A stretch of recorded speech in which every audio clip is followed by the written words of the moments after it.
Our planet is facing an unprecedented shift in climate. The industrial age and population boom have saw an increase in temperature of 1 degree Celsius, and we are on track for more than 3 degrees increase by the year 2100. Arctic ice will melt, followed with rising sea levels which will devastate coastal regions and cities.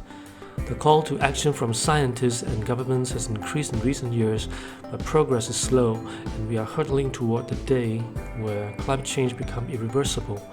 We also see this year after Trump began pulling out of that landmark agreement. Not doing enough to combat climate change. So why is this happening? Well, because solving climate change and environmental protection is in itself a deeply paradoxical issue, which is a lot of times in direct conflict with our entrenched political, social, and economic systems, and our deeply rooted human behaviors. While it is easy to say and agree that all nations should come together united to tackle global environmental problems, we can't ignore the fact that the definition of a nation is by itself an entity as a whole that compete against each other. Getting all nations to agree on anything is fiendishly challenging, where everyone pointing fingers on each other on who should do more. It's very unlikely that rich countries will sacrifice their growth for the sake of climate change, even more so the developing countries. Fairly share the burden and cost of environmental protection, which everyone will agree on, is almost realistically impossible. One major problem is our world's economic systems, which are largely based on consumerism and materialism that is not sustainable. Consumerism rests on the assumptions that our economy will need to keep on growing and growing forever, but the infinite growth of our economy directly in conflict with our world's finite resources. Fast fashion is one such example. Companies with fast fashion business model is all about selling clothing in a very cheap price and constantly pushing out new products, releasing new collections and products almost every month. Fashion companies went from an average offering of 2 collections per year in 2000s to 5 in 2011. Brands like Zara and H&M offers even more with 24 and 16 collections respectively. The rise of fast fashions has drastically changed the consumer's purchasing habit into a series of impulse buys made at ever shorter intervals.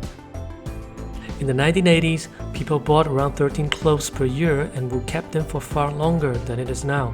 In 2020, the average person will buy 68 garments and wear each piece only 7 times before disposing of it.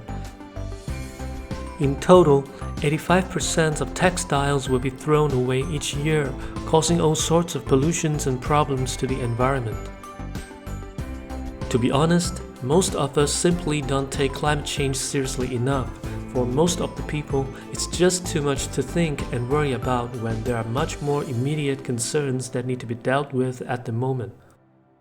We are not programmed to take future and faraway threats as serious and immediate ones, like ice caps melting and huge forest fire from somewhere far away, compared to worrying about our monthly bills. In recent decades, humans are also living far away and distant from nature. Our children now are spending more and more time indoors than ever before with the inventions of TV, phone, and internet, losing touch and our innate ability to care about our natural world.